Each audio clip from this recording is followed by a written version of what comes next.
सर्वमंगल मांगल्ये शिवे सर्वार्थसाधिके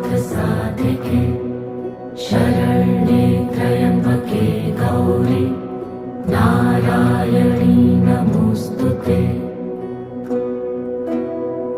या देवी सर्वभूतेषु विष्णुमायेति शक्तिता नमस्तस्यै नमस्तस्यै नमस्तस्यै नमो नमः।